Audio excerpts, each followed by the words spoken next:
Ya, shalom semuanya. Kita berdoa untuk mengalami firman Tuhan. Kita berdoa.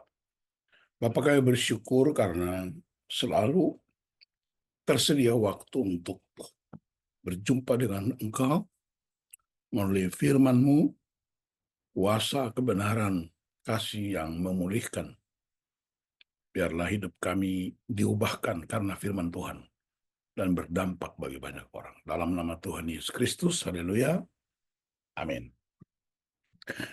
Saudara, saya mengikuti pertemuan para pemimpin rock se-Jabodetabek hari Jumat sebelum Kingdom Encounter.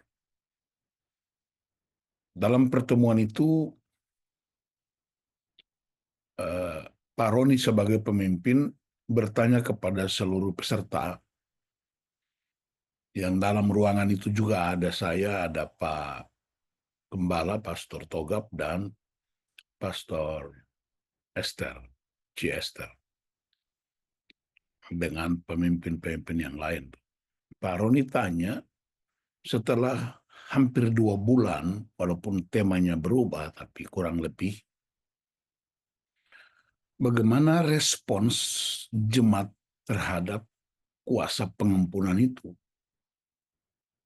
Bagaimana jemaat-jemaat mengalami kuasa pengampunan yang disampaikan sepanjang hampir 2 bulan, dan secara khusus pada bulan Februari tentang mengampuni kesalahan orang. Dan tidak ada yang menjawab, semua diam. Saya sudah ngaku kepada Pak Pastor Togap, mestinya hari itu saya jawab dengan mengukur respons-respons kita selama mengikuti TGP setiap pagi. Dan dalam pantauan saya, hampir semua rock, belum, tidak seluruh Indonesia, tapi beberapa tempat, hanya kitalah yang mengalami kebenaran itu setiap hari, Senin sampai Sabtu, kemudian Minggu di hotline lagi, dengan menggunakan ayat-ayat yang berbeda. Tapi kemarin kami ketemu di PIK, dan sempat saya sampaikan juga kepada Pak Roni, satelit-satelit lain mereka mungkin mengalaminya melalui komselnya, melalui ibadah hari Minggu. Kalau di kita, KGC ini tiap hari sepanjang bulan. Saya mendengar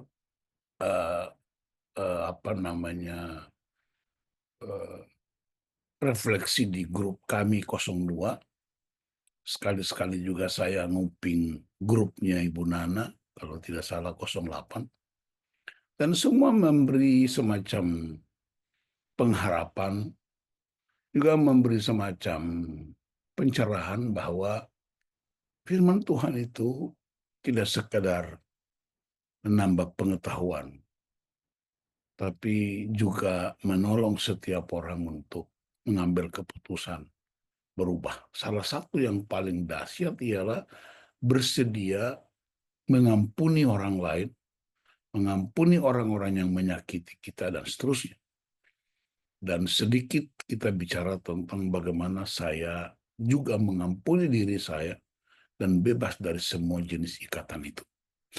Nah, dan dengan dasar itu saya mau ajak kita untuk membahas diri kita dengan menggunakan teori Seven Giant in Our Soul.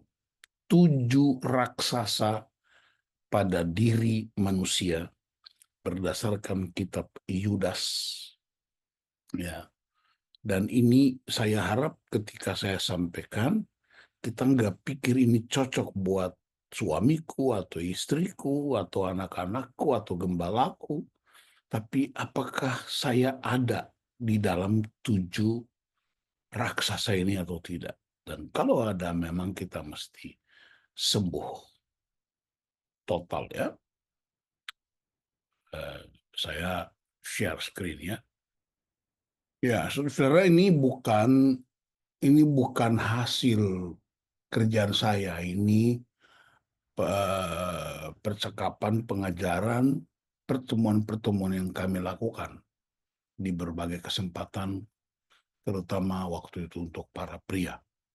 The Seven Giants of Our Soul. 7 raksasa dalam diri manusia. Berdasarkan Yudas 12, Yudas itu cuma 1 pasal. Kalau di Alkitab ada cuma 1 pasal, biasanya tidak dibilang Yudas 1 ayat 12, tapi langsung Yudas 12, Yudas 16, ya itu cara membaca Alkitab. Ada 2 jenis orang yang hidup dalam hawa nafsu. Yang pertama, ini disebut predator. Yudas 12. Mereka inilah noda dalam perjamuan kasihmu, di mana mereka tidak malu-malu melahap dan hanya mementingkan dirinya sendiri. Mereka bagaikan awan yang tak berair, yang berlalu ditiup angin. Mereka bagaikan pohon-pohon yang dalam musim gugur tidak menghasilkan buah. Pohon-pohon yang terbantun dengan akar-akarnya dan yang mati sama sekali. Saudara mau tahu predator? Predator itu dia bisa di darat, bisa di laut. Tapi yang saya tahu predator itu di laut ialah sejenis hewan yang dia suka bangun rumahnya menggunakan karang. Dia kumpulkan karang-karang itu dan di depannya itu ada semacam pintu gerbang. Nah, karena arus laut, apa saja yang lewat di depan pintu gerbang dia, ya, karena apakah itu hewan kecil, ikan kecil-kecil, atau rumput, atau kotoran apa saja yang lewat di depan, dia langsung tancap, cep, cep, apa saja yang lewat, cep. Kalau lautnya udah tenang, ya sudah normal karena arusnya udah normal, maka nggak ada lagi yang lewat. Apa yang dia lakukan? Dia makan rumah yang dia bangun. Cep, cep, cep, sampai rumah itu habis. Dan kemungkinan dia akan mati. Itu predator di laut. Ya, amat ditakuti oleh siapa saja di dalam laut itu. Jadi saudara bisa bayangkan, itu di dalam Alkitab diterangkan tentang dalam komunitas masyarakat yang berakal budi ada predator. Tidak hanya di masyarakat umum, bahkan saya jumpai juga di dalam komunitas Kristen. Ya, nanti kita lihat modelnya. Yang kedua, Yudas 16, mereka itu orang-orang yang menggerutu dan mengeluh tentang nasibnya, hidup menurut hawa nafsunya, tetapi mulut mereka mengeluarkan perkataan-perkataan yang bukan-bukan, dan mereka menjilat orang untuk mendapat keuntungan. Ini disebut parasit. Saya kira kita semua tahu ya, parasit itu dia nempel pada pohon tertentu. Buahnya kalau udah matang tuh manis. Tapi parasit itu dia akan hisap semua sari-sari makanan dari pohon itu. Sampai pohon itu kering dan mati. Dan akibatnya dia juga akan mati karena nggak ada lagi sumber kehidupannya. Ya, saya masih ingat waktu kecil di kampung, kami suka sekali itu untuk cari buah dari parasit ini. Saya udah lupa nama yang biasanya apa ya. Ya, parasit. Nah, dari dua ayat ini di kitab Yudas, ternyata ditemukan dalam masyarakat kuno, masyarakat modern, dan sekarang ini di dalam gereja pun juga ada. Saya berdoa supaya kita bebas dari dua kekuasaan ini, yang disebut kemudian Seven Giant. Yang pertama, ingin terlihat baik. Periksa ini dalam hidup kita. Kita sudah mengampuni orang dengan perkataan-perkataan, dengan ucapan. Tetapi praktek hidup bisa jadi kelihatannya hanya ingin supaya terlihat baik. Apakah itu tetangga, apakah teman sepelayanan, apakah teman hamba Tuhan. Ya. Saya masih ingat waktu saya jadi ketua sinode di sebuah gereja. Kami tinggal di Taman Modern, dan saya waktu itu belum punya mobil. Itu tahun 1998, kurang lebih. Ada satu pendeta yang undang bilang saya, kita ketemu di kantor sinode karena ada tamu dari gereja lain. Lalu saya datang duluan, saya udah parkir sepeda motor. Beberapa saat kemudian tamu itu datang. Teman pendeta saya ini yang satu gereja, dia tanya begini, Pak, kok nggak pakai mobil? Saya ngerti itu, saya ngerti ucapan itu. Dia ingin jaga gengsi saya di depan pendeta tamu itu. Kok nggak pakai mobil? Terus saya bilang, mobilnya sedang di bengkel, jadi saya pakai sepeda motor. Padahal nggak ada mobil. Itu yang disebut ingin terlihat baik. Begitu kami pertemuan selesai, hamba Tuhan itu pulang, kami dua ngakak. Ya, waktu itu juga belum ikut pemulihan pria sejati, itu belum ikut Rockman. Nah, setelah ikut pemulihan pria, nah di situ saya mengerti betul bahwa selama menjadi pemimpin ternyata ada seven giant dalam diri. Bertobatlah. Yang kedua, ingin merasa enak. Ini yang dalam kitab atau buku Warriors of God, orang-orang yang mengagung-agungkan penderitaan sebagai jalan untuk menampilkan kehidupan yang seolah-olah hebat sekali. Ya. Jadi saudara periksa aja, yang pertama tadi ingin terlihat baik, yang kedua ingin merasa enak, yang ketiga ingin selalu menjadi benar. Ya, ada aja alasannya untuk membenarkan diri. Namanya ilmu kucing. Ya, saudara perhatikan ilmu kucing. Kucing itu kalau dibuang ke atas, jatuhnya pasti kakinya duluan. Ya, beda sama hewan lain. Dari ketinggian berapa meter pun, bolak-balik dia jatuhnya pasti kaki di bawah. Itu namanya ilmu kucing. Selalu cari cara untuk jatuhnya benar. Padahal udah dibalikin. Periksa jangan-jangan di rumah kita, suami ingin selalu menjadi benar, istri, orang tua, pemimpin bergereja. Cari cara bagaimana caranya supaya saya tidak disalahkan. Ingat peristiwa Adam dan Hawa. Mereka jatuh dalam dosa bukan pada waktu makan buah itu. Bukan. Mereka baru jatuh dalam dosa ketika saling menyalahkan. Makan buahnya belum. Buktinya Tuhan cari. Ketika mereka saling menyalahkan, disitulah dosa mulai. Yang keempat, ingin selalu menguasai. Ya. Saudara perhatikan, ada seekor hewan namanya keledai. Keledai itu, kalau dipukul mukanya, mestinya mundur. Menurut teori umum, hewan kalau dipukul, seseorang dipukul dari mukanya, dia mundur. Pukul dari belakangnya, dia maju. Satu-satunya hewan, ini sekedar tambah pengetahuan ya, keledai itu kalau dipukul mukanya, dia maju. Dipukul bokongnya, dia mundur. Itu keledai.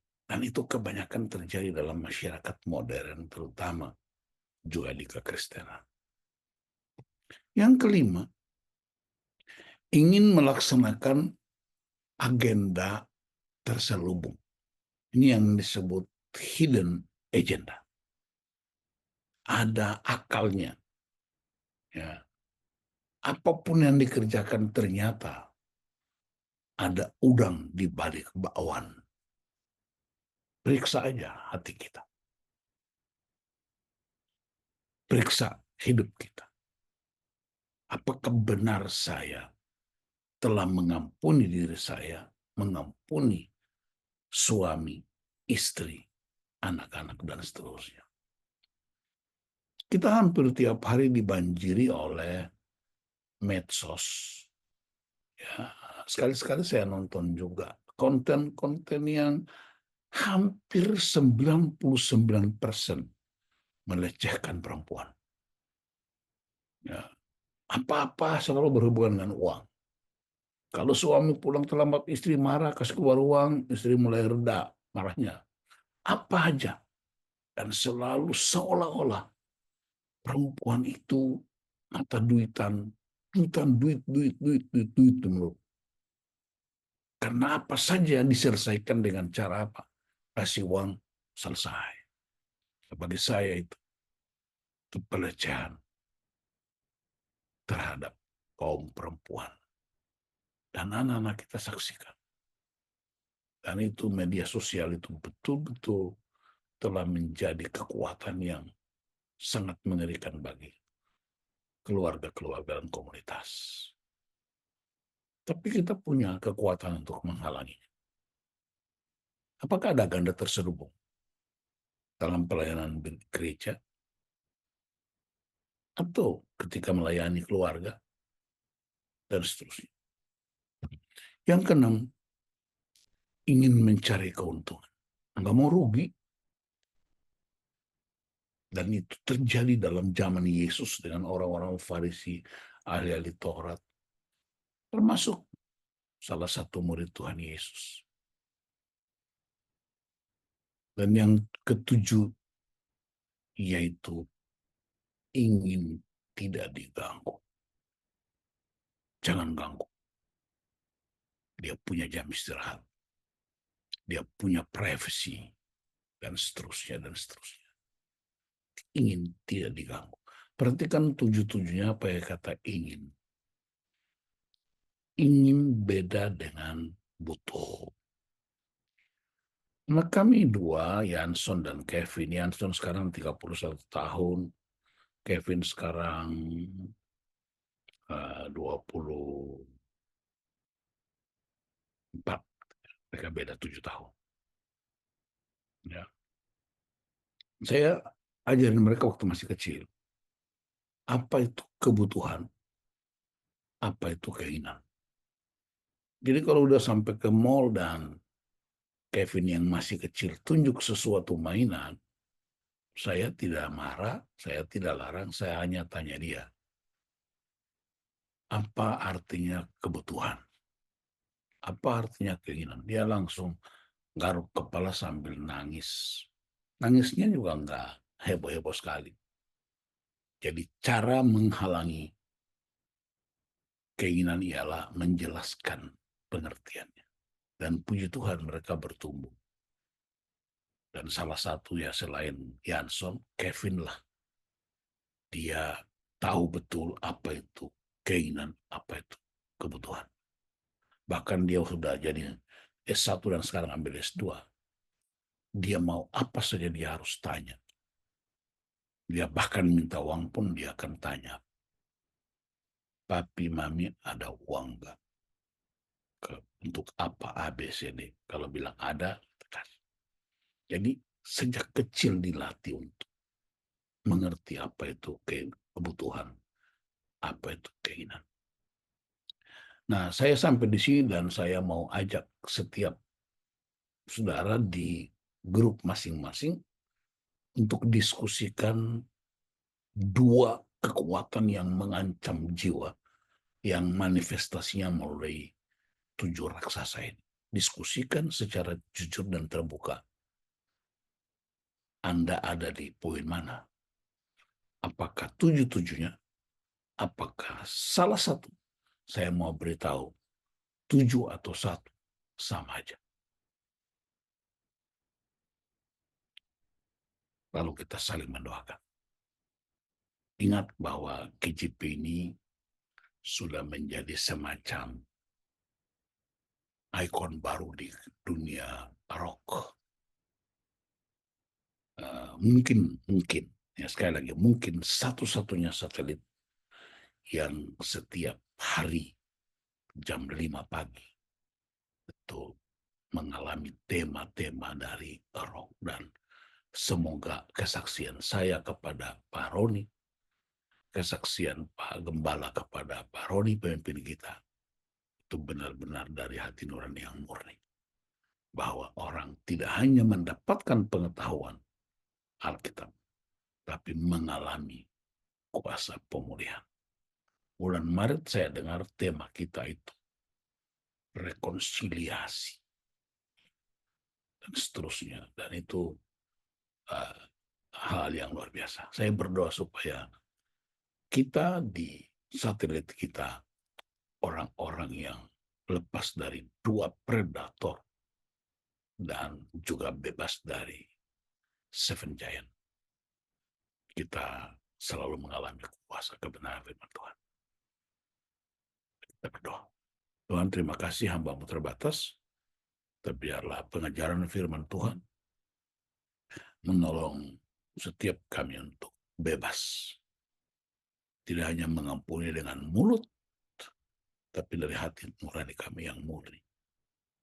Tidak hanya menampilkan secara fisik, tapi juga dari dalam. Manusia melihat dari luar, tapi Tuhan melihat dari dalam. Segala kemuliaan buat Engkau di dalam nama Tuhan Yesus Kristus. Haleluya. Amin.